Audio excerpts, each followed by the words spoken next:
Today on the Winning with Shopify podcast. The current logo was the one that was served up first, and I hated it. I think it's definitely been a balance of keeping it authentic with those core users who really started and helped organically grow the brand. If you're carrying this stuff out into the backcountry or into the mountains, like weight really does matter. Show me some mud. Like, I want to see mud being splattered. I want to see it in a lake. It really comes down to making sure that everything we're adding is based off of a necessity. People they're stopping and asking, hey, what is that? Like, why are you smiling when you're busting your butt going up a trail?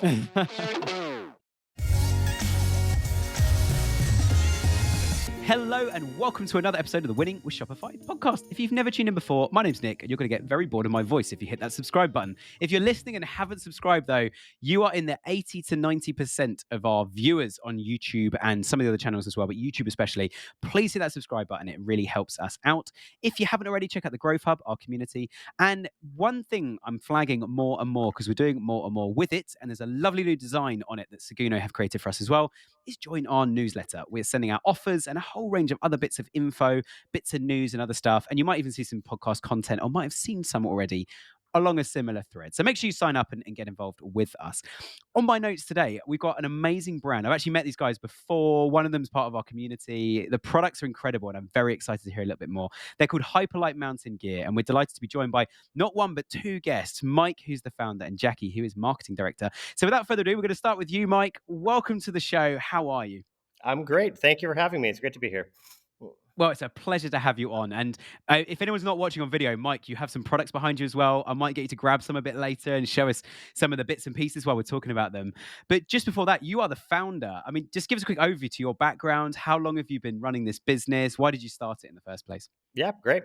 So my background's a little varied. I've had kind of three major passions in life that I've pursued, which revolved around music, food, and the outdoors. So, most of my life, like prior to starting this business, was in the music industry. I started as a guitar player, and then quickly realized that I could make more money as an audio engineer. So I transitioned into that world, and that led me to touring the world with major rock and roll bands, including the Eagles, and solo tours with Don Henley and other major bands. I got kind of tired of living on the road and dove into the culinary world. Not necessarily as a career path, but I said if I have to eat, I want to learn how to eat well and cook well. So I devoted 3 years to working my way up into the best restaurants in the country, which ended up at Per Se in New York City, which was Thomas Keller. From there, I started getting more and more. I mean, I've always been backpacking and hiking and doing things in the outdoors. But it was my time in New York at the end of that 3-year culinary adventure that I really started thinking about how I could do something in the other passion that I had in my life, which was the outdoors. And at the time, there was the products that I was looking for were not available. And so that kind of led to the search for, new, more stripped down minimalist designs, more efficient designs, and then coupling that with the amazing fabrics that we use that led to, the growth of Hyperlite Mountain Gear. And that was a little over 15 years ago. Amazing. See, 15 years it's been running, and we're going to come back to some of those points. I've already sharpened my pen, if that's a phrase, and taken a few notes on this. But Jackie, I want to welcome you to the show as well. We don't always get two guests. It's an absolute pleasure. And last time they were both called Brian, so this is much easier for me to remember the difference between the both of you. So Jackie, how are you as well? Good. Hi. Thanks for having me.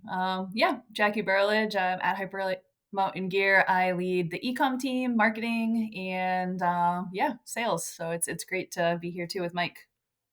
Amazing. And I'm going to ask a question that's completely off-piste. It's only just come to mind, and I thought it was a good joke about mountaineering as well, going off-piste. But quick question to both of you, and either of you guys can go first.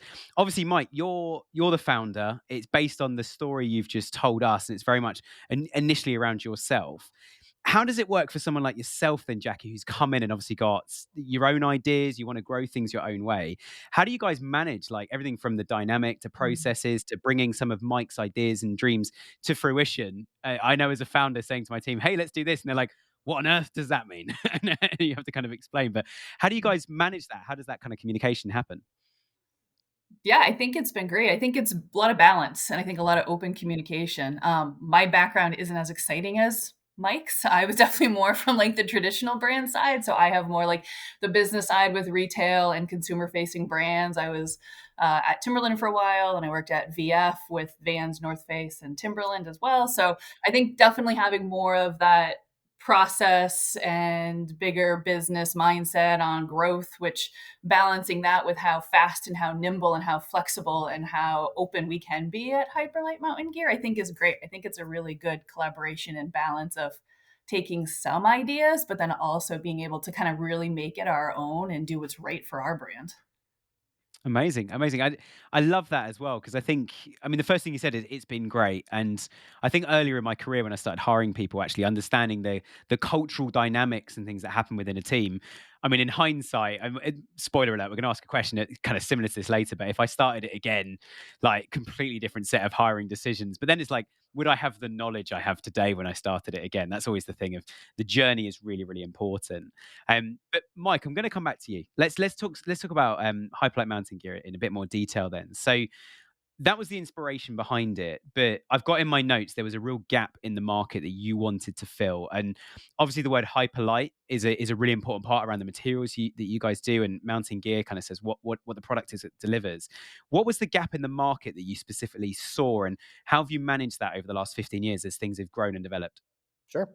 Great question. So, 15, 20 years ago, when I was really kind of doing a lot more when I was really getting into backpacking, um, all the products that were available, it seemed like most manufacturers kind of forgot about what the consumer really needs, or they weren't really going out and doing the activities as much. And it was all about like the newest bells and whistles and how many more features you can add and how many more pockets.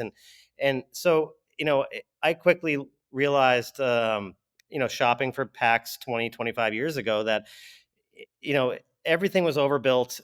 And if you're carrying this stuff out into the backcountry or into the mountains, like weight really does matter, and durability really matters at that point too. So yeah, I remember, buying my first couple bags and they were really big backpacks. I'm like, this is overkill. And then I went all the way the other way to finding little kids' book bags and, you know, anything that had shoulder straps that I could like carry the products I needed to go out for multiple days into the backcountry.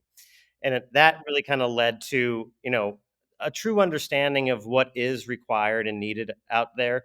And we started designing and building the products that we felt would really fit that market.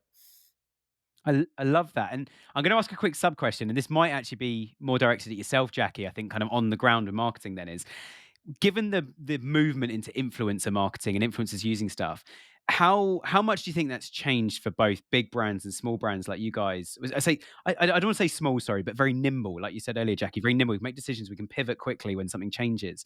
I just want to give a quick shout out to our sponsors, Yoast. They are the go-to tool for getting your content SEO ready and Google loved. From keywords to readability and those all-important meta tags, which I know a lot about, Yoast makes it easy. Right now, our listeners can get 15% off all WordPress purchases if you use the Yoast plugin on WordPress, and also on monthly Shopify plans for your first 6 months. Just use the code WWS15, so WWS15 at checkout at yoast.com. That's WWS15, 15% off for better visibility, more clicks, and a healthier website. Let Yoast handle the SEO so you can focus on what you do best. Now, back to the show. How has the influencer world and the rise of YouTube and Instagram and TikTok changed actually watching people using products outdoors to go, there's clearly a problem here and we can solve that very quickly? And it's not something someone would write on a customer feedback survey, but having watched them try and open the bag or put it on their back, or as you say, Mike, it's really bulky. Like how much do you guys use kind of just watching what people are doing in the outdoors online to then drive how we're going to build a product to solve something they might not even know is a problem? Yeah, I think the first part of that is kind of the influencer side of this is more, the brand really started kind of organically with that influential movement on professionals and users who were really looking for the products that Mike was creating to solve what they were trying to do. So you had like really professional people, very technical people who kind of really led the charge of building and starting kind of at the beginning of it. So they were influential in that way, but not like the influential marketing that we kind of have now. So I think it's definitely been a balance of keeping it authentic with those core users who really started and helped organically grow the brand, but then also balancing it with the social aspect of this across YouTube reviewers and Instagram people who want to kind of use the products, but sometimes it's more the it's still the intent of the product because you can use it however you want, but it's just kind of finding that right balance of the new shiny white packs on top of a mountain compared to like the really dirty packs that have kind of been used, and that they're using it for a while and have gone on all these adventures with it. So again, I kind of think it's more of a balance. And yeah, we get a lot of great feedback from online, from YouTube and from Instagram, and we get a lot of feedback from people who aren't on those platforms. So I think that's kind of the balance for us, is really trying to stay authentic with that core group of people that really kind of helped grow the business at the beginning. I'd add to that, that authenticity piece is really important for, especially for our users or people that are going to these places and have big goals in their life and big objectives. And, so, working with athletes and guides and people who just have ambitious goals. I mean, and we're helping them achieve those goals. We'll get more orders and more influence in the market through that versus some of the actual influencer programs where you'll see someone wearing a pair of jeans, and a button-down shirt on the top of a mountain, like, and it's a staged photo. That does not work for us. Yeah, absolutely. And I sometimes when I'm buying certainly outdoor stuff, I mean, obviously people are always going to show the cleanest, most pristine product in all settings. I sometimes am like, okay, I'm buying a 4x4 to go and drive like off road. Show me some mud. Like I want to see mud being splattered. I want to see it in a lake. Like all these kind of, or going through a river. Like that's where I want to see the products being used. Complete side question, and this just came off actually talking about the authenticity and those initial users or initial kind of influencers or customers that you guys had. Where did the logo come from? Like, is there any story behind how you guys actually developed that as a logo to create the symbol that people now recognize? Yeah, I mean, that was a second iteration of our logo. The very first one was like a little bit of a mountain and just said Hyperlite Mountain Gear underneath, and that worked for us for the first like 5-6 years. But in time, we felt the logo didn't match the quality and the aesthetics and the feel of the products. So we worked with a local agency here. That's an amazing group of people, and we went through 50 different logo designs. And I remember the current logo was the one that was served up first, and I hated it when I first saw it, but then it quickly started growing on me, and then that's when I knew there's Yeah. probably something there, and it's been a great logo ever since. Yeah, absolutely. And I'm just gonna, if you guys just wait there one moment, I'm gonna grab one of our t-shirts for the podcast to make the exact point of something I hated. So we've got these bright pink t-shirts, and I absolutely loathe them. Pink is not my color. It's not. I like subtle branding. My house is quite minimal colors. My wife and I are quite minimalist. This is bright, which is why I don't wear it very often. But we keep it locked away in the studio, so no one says you should wear that to this conference. Because then I end up wearing it, and it's bright pink, and it's not my color. But the point being, actually, I love the fact you built the logo for the audience. Like when the designer said to me, "We're going to make it bright pink," I was like, "Nah, you're fired. That's a stupid." And then when he showed me on actually the podcasting platforms and said, "Look what happens when you scroll past the bright pink one. They're all dark backgrounds. Yellow doesn't really pop. Pink, bang, everybody sees it." And he was absolutely right. And that's what we paid him for. So he wasn't fired. Our listenership went up because more people were intrigued. What is that bright pink thing? And I've quite a loud voice and I can talk a lot, as my wife would vouch. So actually, pink does suit the brand overall, even though I wouldn't want to wear that t-shirt on a regular basis. But I think it's interesting. Again, you've just described to me the way you develop the products, how you got your first few sales in, even the logo. It's all orientated around the customers. And am I right in saying then that that's been a huge part of the brand story, the success, the growth is having that communication with customers so directly? Absolutely. That we strive very hard to be a consumer centric brand, and we need that. Even to your earlier question, like you never know where a good idea is going to come from. So I love to collaborate. That's one of our core values here at Hyperlite Mountain Gear. And if we want to do something, a lot of times we take an idea and it's just drop it on the table, and it's a seed at that point, and we pull the right teams together and we start brainstorming like, hey, what could we do with this idea? And we get some crazy ideas and we get some that are not so awesome, but then we start to sift through that and we figure out what makes the most sense for our customers, for us, and that's how we kind of develop the ideas that we go forward with.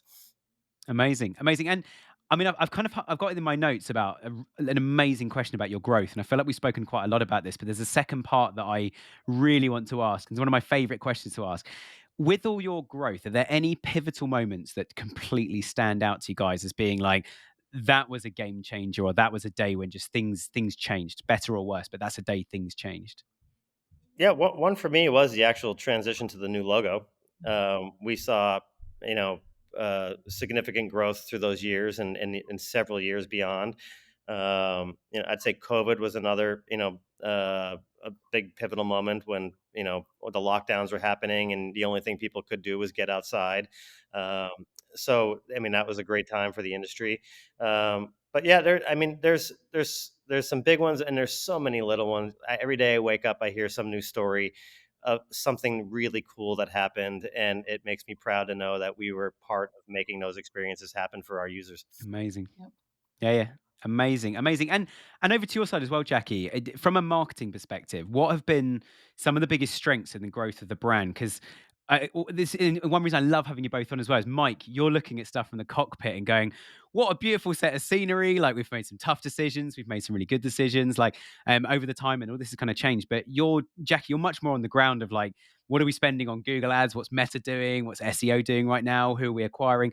What does that look like on the ground then, having the weight of these kind of big ideas, very, very customer kind of centric brands? What are some of the things that have been pivotal to the growth kind of on the ground with marketing then? Yeah, I think we're in a moment right now for sure on kind of like pivotal growth for us. I think a lot of the strategies we had last year coming into this year was how do we really identify a lot of the internal kind of value propositions that we know people are choosing Hyperlite, why they're coming back to the brand, and then how do we think about packaging that up and communicating it externally to consumers in a way that can really be like digested and understood. Because we would talk in the office and just like rattle things off like, oh, like the products are just so durable and it's so lightweight, and we'd go to like these values kind of it, but we never really packaged it together as like this whole proposition that could be a real big benefit for the consumers in a way that they can understand it. So we're doing a lot of campaign pushes right now, specifically around this better backpacking idea, where it's all about education and it's about kind of sharing our value proposition and what we built and how we're standing on it, and just why at the end of the day going with lighter gear is just better for anyone trying to do any Yeah, kind yeah. of adventure. So we're leveraging different platforms, we're trying new strategies, and we're really kind of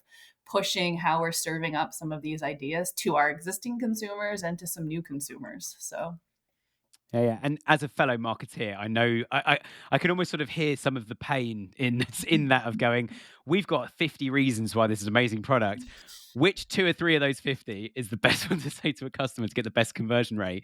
And the reality is like every customer's like, I want those three. And someone else like, those three were the reason, and these three are the reasons. Getting that across on pixels on a screen, and then some genius decided to develop the phone that you could go on the internet on. And it was like, now we've got less pixels on the screens. Like, okay, we're going to scroll up and down.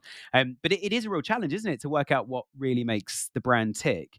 And I guess to ask a sub question on this, have there been any really important moments for you guys where you've had to make a decision and almost go, we love the Hyperlite, the durability, but actually there's something really, we think, very plain, boring, and quite vanilla that people buy the product on based on? Like, it's got amazing packaging and it's a gift, and I just want to watch someone open the packaging. Or have there been any learnings like that that have come out of the woodwork at the same time? Or do you feel actually we managed to get quite close to the core from the get go? I mean, I'd say there's a couple, and we've obviously tried lots of things over the years, and another like real kind of value to us is trying to keep it as simple as possible, whether that's the messaging or the processes that we put in place. And as some of us may know, like getting to that simplicity is actually very difficult. And to me, it's a process of elimination. Like, tell me everything that we could possibly do. Okay, how are we going to whittle that down to the two or three things that are the most impactful? And we do that on campaign ideas. We do that on our products. We do that on everything. I mean, you look at even the color scheme that we have, it's black or white. That's your only choice for colors of products. We joke Mm. internally, color's too heavy, so we don't offer. I love that. But but striving for that simplicity is something that we're constantly doing, and I think that's what resonates with people when they see our marketing messaging or our value propositions or the features on the products. You reminded me of a really funny. I'm half writing it down. I don't know why I'm saying it now, but the the thing I remember is that there was an agency we used to partner with quite a lot called Monochrome, and obviously Monochrome is black and white, and they had a thing on their website where you basically like a little light switch, like on a lamp that was hanging down, and you could click on it, and it would make the website full color, and then you click it, and it would go black and white, and it would say you are now if you were to look at this site, and I think it was for something like 7.5 years in black and white versus 7.5 years in color, because black and white is easier for a screen to project, you've planted like a third of a tree. And it was like a statistic like that, that there's less server capacity and screen capacity and stuff to show something that's black and white versus color, which I thought was hilarious. But I mean, it almost sounds like Henry Ford, that you can have whatever color you want, but it's black. Yeah. And almost saying, let's take the choices out that actually people And I wonder, I don't know if you've got any stats on this, but I wonder if, and maybe it's just today it's purely I wonder how many people and now buy more products because you've taken too many of the hard decisions away from them of going, oh, do I like the green, the blue? I mean, even just think about this polo shirt I'm wearing. It's the first polo shirt I've owned in years. And even then I was like, I'm just going to buy a blue polo shirt. And I bought a green one, but there was like another minute decision of like, oh, which look at all the models wearing all the different colors. And so I don't know if you guys have any stats on that, or people say like, do you know, it's so easy to buy from you because I don't have to, the two colors are just really nice and that's it. And I don't have to think about it. There's a lot more thought and process and technology behind that whole Of course. Yeah. conversation, Yeah. which Yeah. we can get into as we start thinking about fabrics. But really, it was the fabrics that drove that. To use the fabrics that we do and the fibers we use, which is Dyneema fiber, which is the strongest man-made fiber in the world, and that's what's incorporated into every single one of our products. But they cannot add color to that fiber because it basically is an impurity, and the fiber loses its strength by adding colors. Okay, I'm slightly stumped now because I was thinking like it's just a marketing. I mean, it probably makes your job slightly easier, Jackie, of Right. like we don't have to muck about with all the different things. But I mean that in itself then. So to ask you guys probably quite a tough question. It might be for you, Jackie, on web content here. Or it might be for you, Mike, and just how we present. But how do you present that? How do you explain everything you've just said in like a sentence that where you've got 2 seconds to get that message across on the mobile web pages they scroll through? How do you guys achieve that? I think that's a really good point. We don't even really go into too much on just the color choice between black and white because I think it's just comes down to the material choice. And like Mike said, the innovative materials that we're using, that's our limitation on color, which is almost harder from our side. Like, yeah, it might be easier on the consumer side. You've got two choices. But then if you think about growth and you think about product innovation and how you're going to add SKUs into a line, like it really comes down to making sure that everything we're adding is based off of a necessity. And to Mike's point earlier about like the simplicity on design, like we really lean into the functions that are there. Why do we make this choice? What's the design element? So I don't want to say it's as frivolous as is it blue or is it green? It's going to be black or white because of the innovation on technology there, but then it comes into like the feature sets that are being built out and what's needed and what's really the consumer's end use of the product and why is it right for them. And yeah, Yeah, we and cover it. Amazing. Yeah. I would add it goes even kind of deeper than that too. I mean, like to use the strongest fibers in the world. These are the lightest, strongest fibers in the world. 10 times stronger than steel by weight. And it's basically an extruded polyethylene fiber that they do some magic to, right? But if you're talking about lighter weight products to get up mountains and be in the backcountry, whether you're skiing or climbing or hiking or whatever it is that you're doing, the lighter things go, there's a tendency to be less durable. Mm. So that's why we use the fibers and the fabrics and the Dyneema name that we use is because it brings that durability while also bringing the lightweight nature that we need for products that are going up mountains. Amazing, amazing, and I love how much, like, I love how much both of you go into so much detail about we know exactly what we're doing. That, in my opinion, and I could probably prove this with data, there are too many brands in the world that are just like we're selling the same product as everyone else. We're going to find a faster delivery, slightly lower price. You guys are like, no, no, no, forget all of that. Like the competition can go and do whatever the heck it wants. we're doing this and this is our product range. I just want to take a moment out today's show to tell you about sales tax, which you probably find overwhelming. Never mind the stress that comes with when you're working with a provider that's overpriced, unreliable, and leaves you waiting days to get a reply. TaxCloud is here to tell you that there's a better way. They're not just a tool, they're a trusted filing partner for growing Shopify brands. They'll work directly with the states on your behalf to handle registrations, filings, and ongoing compliance, so you can stay focused on growing your business. Plus, with a 4.9 star rating on the Shopify App Store, merchants trust TaxCloud to get it right, and you can too. Go ahead and check them out, taxcloud.com/winning, or mention us when you sign up, us being the Winning with Shopify podcast. Listeners get a free migration onboarding service when they decide to make the switch. That's taxcloud.com/winning. Back to the show. What is, I mean, I think you kind of went into some of that, Jackie, and a little bit you mentioned as well, Mike. What is the product development process when you guys are like, there's a new product coming out? If we work backwards, what was the first thing that happened, then led into the discovery, into building the product, testing the product, and then putting it on the shelf?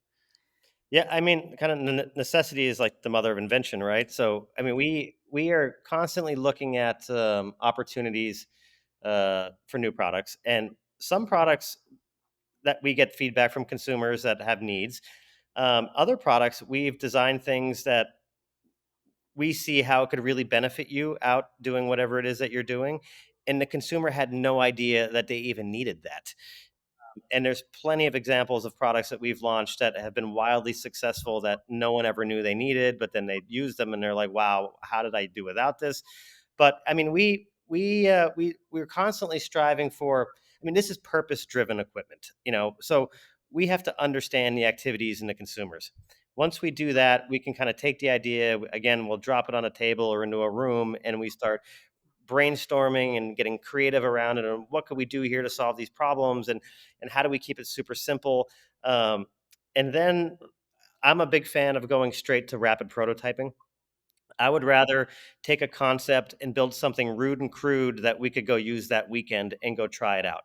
We're going to learn more from the failures of that product in its very early stages than doing CAD drawings and computer design whatever, and it just takes too long to do that. So we come up with a concept, we will cut and sew that as fast as we possibly can, get it into the field and into our hands in the field as fast as possible, and then we start this iteration product of continuing fine tuning until we get the product to where we want it to be. And I never really know where that is. What I do know is that the product tells me.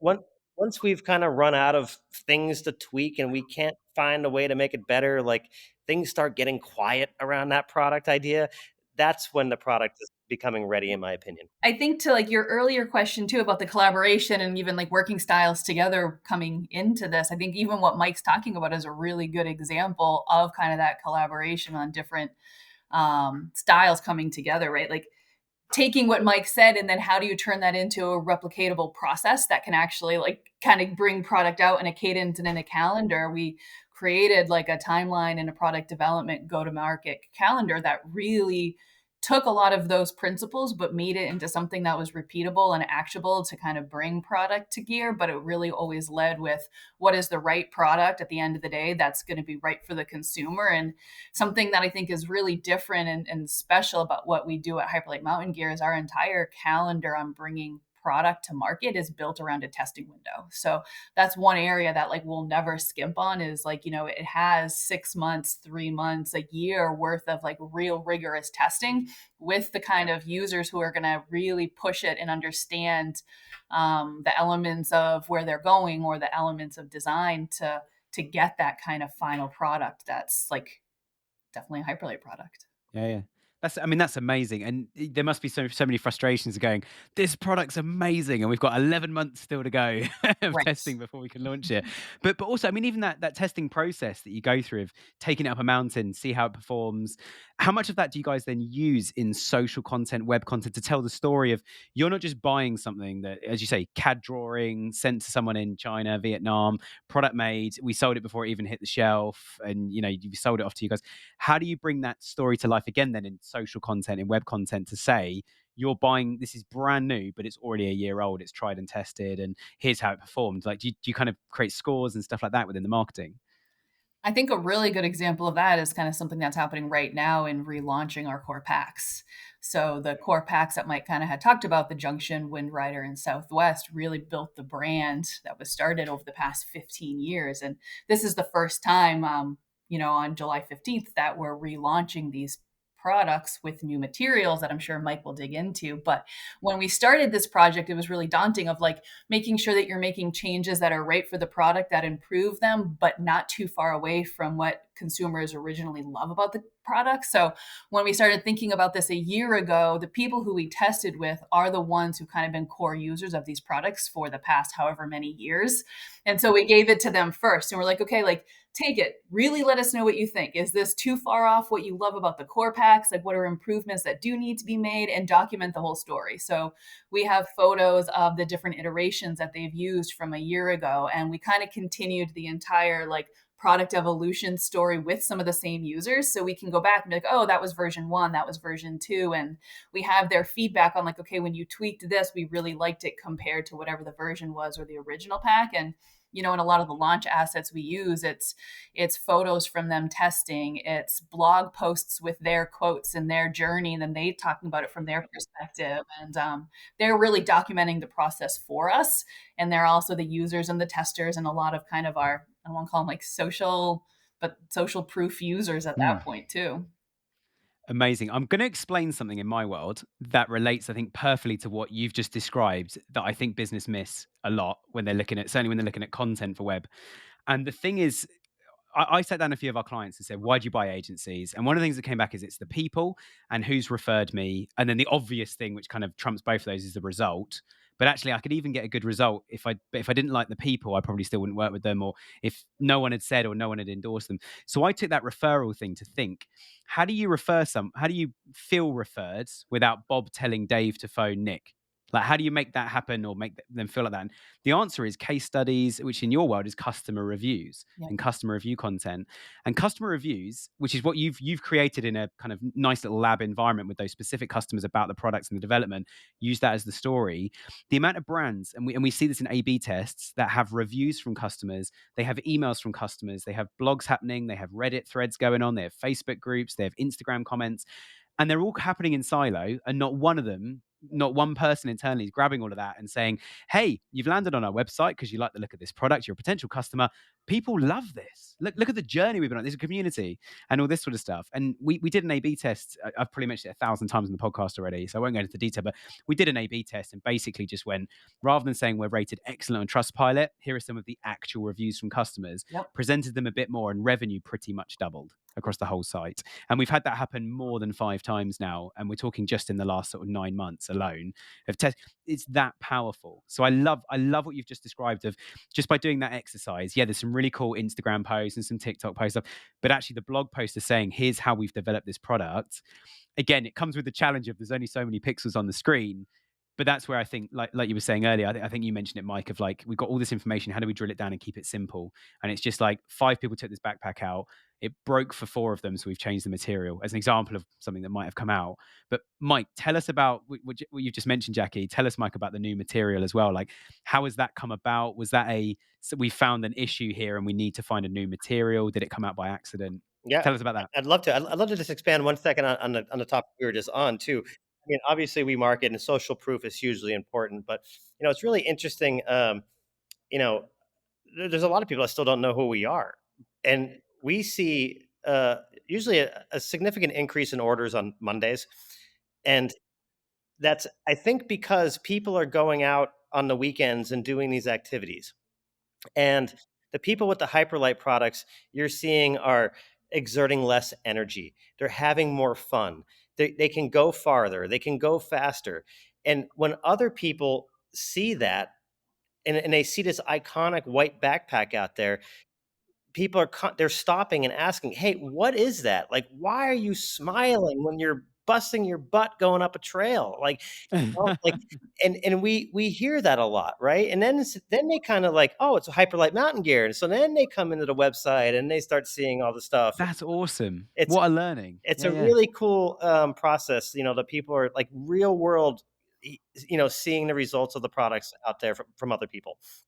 Which I think, so I'll add something as well before we come back to my my question. Just to say that, I mean, that is real world evidence that if you invest in your product and your product development, Monday morning we're just making more money.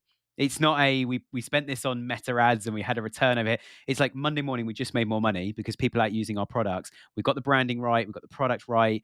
Yet we're still evolving it. We're still evolving it to make it better. And I think that is absolutely, people always say like, oh, the product is king. You got to have the best product, whatever. A lot of people then go, oh, I've got to spend more on the product and try and work on it.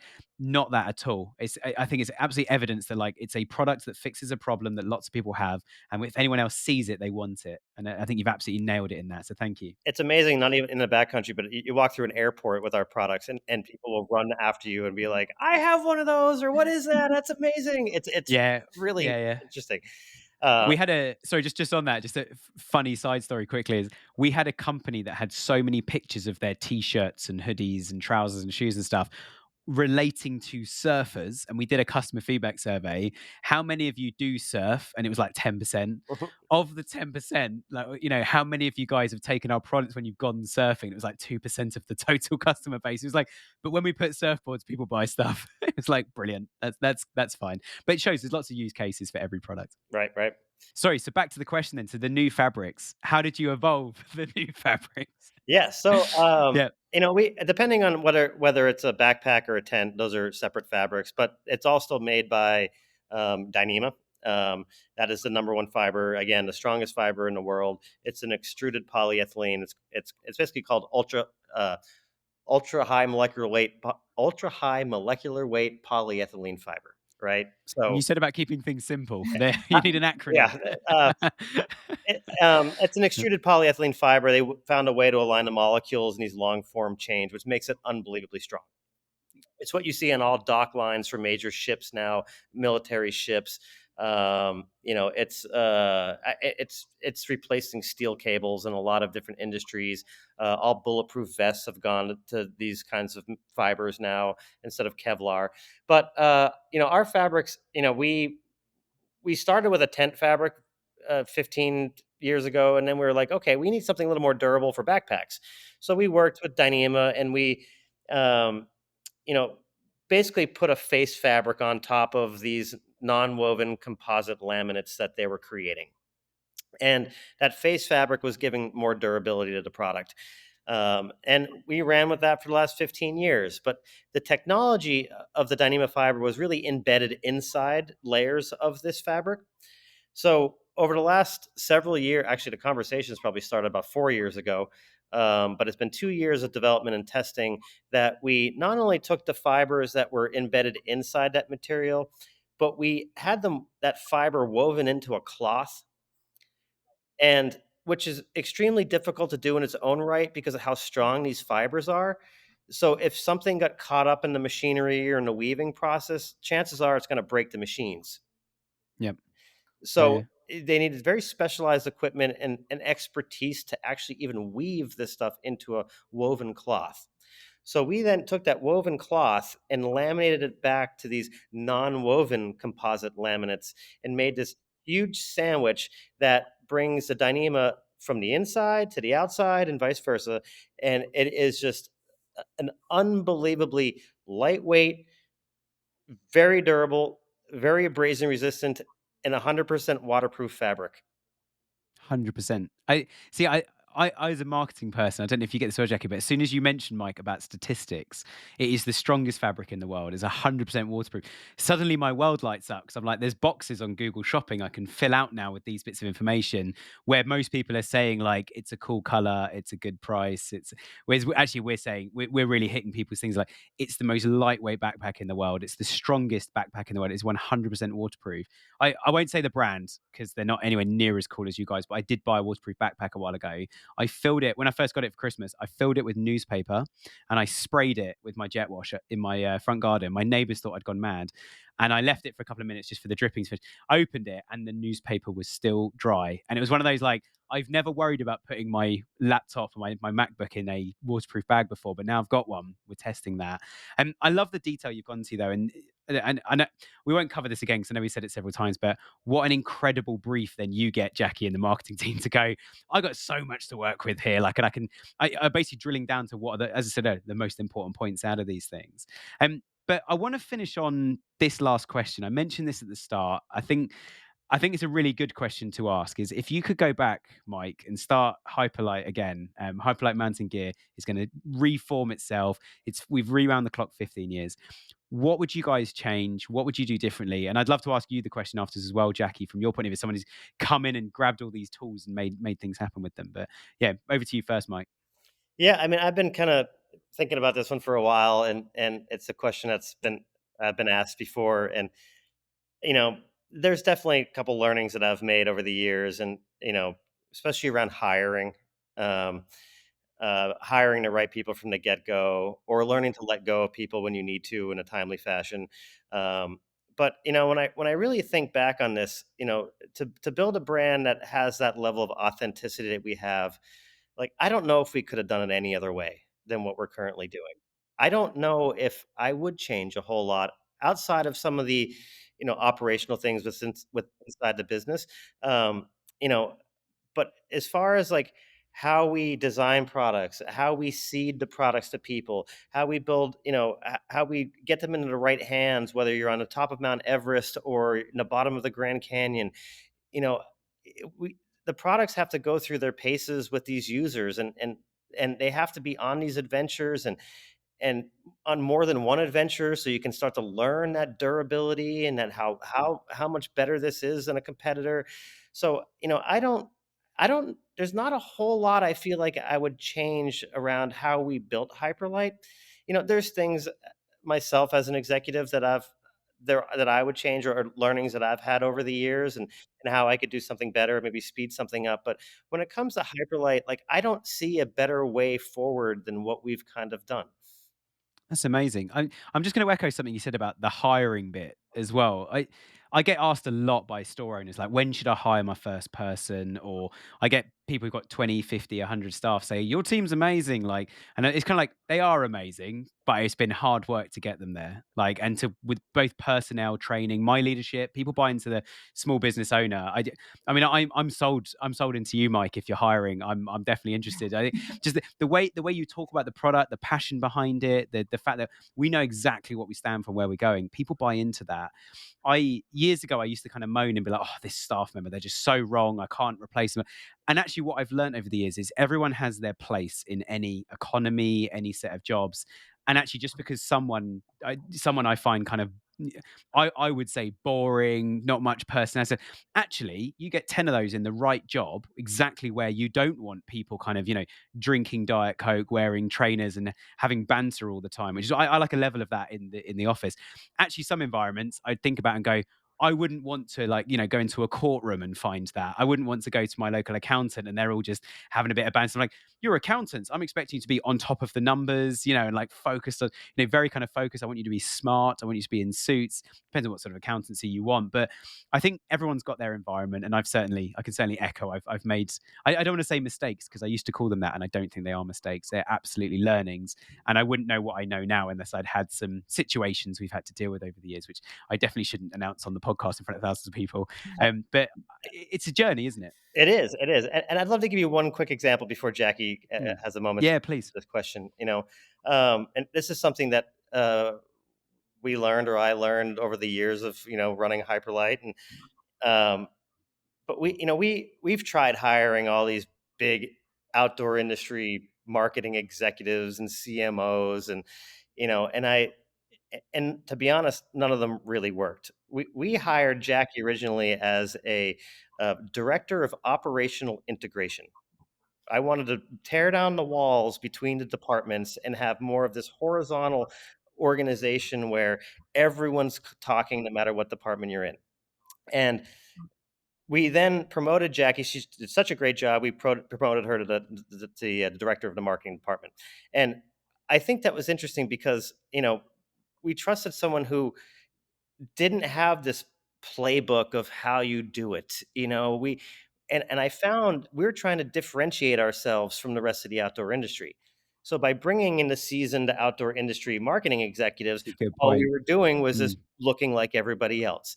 So, I mean, Jackie's done a great job for us. She's really grown into the role, and it's an amazing. It's so fun to work together, and I think she's done a great job. And we took a chance there, but it paid off. Yeah, and most of my team are like that as well. We hired them with very little experience in what they're doing today, but it was like, I want problem solvers, I want positive thinkers, I want people that are proactive, people that are polite, people that offer to take their cup back to the kitchen when they come to a meeting. Like, that's someone I want to share a working environment with. You know, and you kind of start to look at these. But what a segue, Jackie. I mean, over to you. I know. What you know, like, what would you change if you could go back to when you first started? You know, are there any learnings? Would you just repeat the journey again, kind of similar to Mike? Have there been any kind of key moments?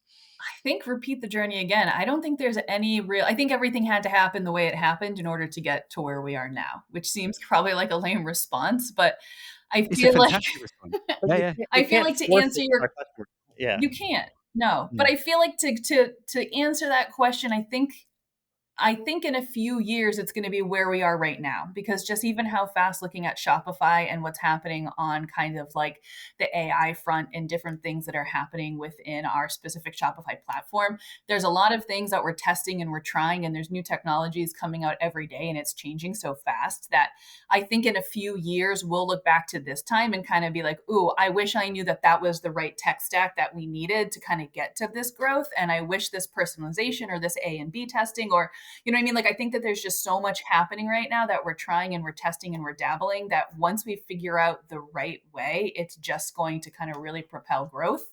But it's coming with some trial and some errors and some growing, and, everything's just kind of changing really quickly right now. So, Yeah, yeah, which is it's a really interesting point and something and this is for all of you guys listening at home as well as Mike and Jackie here, but something we're exploring at the moment is something that's come out of looking at where we're getting the most success as an agency for brands. And one of the things we found is people don't use the technology they've got anywhere near well enough. yeah, It's almost like you've got the most incredible armory of swords and shields and bows and arrows and everything else. And people like you've got swords people firing arrows in the wrong direction. And so it's like, oh, yeah, SEO. Yeah, we've got SEM Rush. That does all our SEO. It's like, no, it doesn't. It's just, it tells you what's wrong. You still got to get up and do something. And it tells you there's a box missing. It doesn't tell you what to put in it. It doesn't tell you how to do marketing. That's what SEO really is marketing. And I think it's really interesting, as you say, about what's the best tech stack. Shopify's reached that point, I think, at the moment where it's on the sharpest part of its bell curve of growth, and AI is part of that. And we've got I don't know if we've even released it yet, but we've got a trailer for Winning with Shopify that's basically there's all this noise of like, download this app, it's the best app ever, it's going to help. And the guy writes it down, and then it kind of says he watches the next video, and it's like, never use this app, it's the worst app ever. It will share your exactly. information, you'll get sick. Oh, then he like crosses it out, and we're trying to just help people with like, here's the information, go and find the tech that's going to work, or the process, or the way of doing things. But I completely echo what both of you guys have said about the growth. I think that I always look back on the journey, and I used to look back being like, I still haven't nailed it. I'm still not a billionaire. And all this. I actually look back now and be like, wow, what a great ton of lessons we've made. And just change. I say just changing. It takes a lot, I think, to change that mindset. And part of it is the people you have around you, and part of it is the decisions you make. But I mean, look, guys, I've written a page and a half of notes. That's like at least 3 times what I normally write in one of these. So first to you, Mike, I want to say a massive thank you for joining us. Appreciate your time, appreciate your honesty, sharing so much in the journey as well. So thank you so much for joining us. Thank you very much. It's great to be here, and it was a pleasure to share this time with you. Amazing. And to you as well, Jackie. Like Mike loves you to bits, and I can see why. So thank you so much, including some amazing things for the brand. But yeah, thank you as well for your time and for joining us. Yeah, thanks. It's a great brand and a great team to be a part of. So it's cool. Awesome. Awesome. And I think some of us at home would be sitting there thinking, I wish I could say that about my job. Well, the world's a big place, so maybe have a quick look or change what you're doing. But yeah, massive thanks to these guys. Thanks as well to your colleague Matt, who's put this together and is part of our community here as well. Yeah, if you want to join us next week, guys, we post every single week. We also, they might not be out. I'm going to mention these, but Tuesdays we're going to start launching little solo episodes from me with some really cool little bits and pieces. Very short snippets compared to these long form episodes. But if you haven't already, hit the subscribe button. Hope you can join our newsletter as well, so we can send you some really cool things. And we'll see you again next week. Thanks for joining. Hey guys, I just want to take a moment aside from today's episode to introduce one of our amazing sponsors, Cavella. They are the all-in-one platform that helps you design, sample, and launch your product lines. Cavella are helping Shopify brands save up to 40% on stock costs thanks to their smart, streamlined supply chain. That means more profit for you, less costs, and loads of time saved in trying to get stock on your shelves. Right now, you can fast track their waiting list and get 50% of your first sample order just by using the code WINNING at checkout. This is an exclusive offer for Winning with Shopify podcast listeners. Just go to the link in our description or in our bio to unlock the savings and skip the queue. You build your brand, save on stock, and step into the future of e-commerce with Cavella. That code again, WINNING.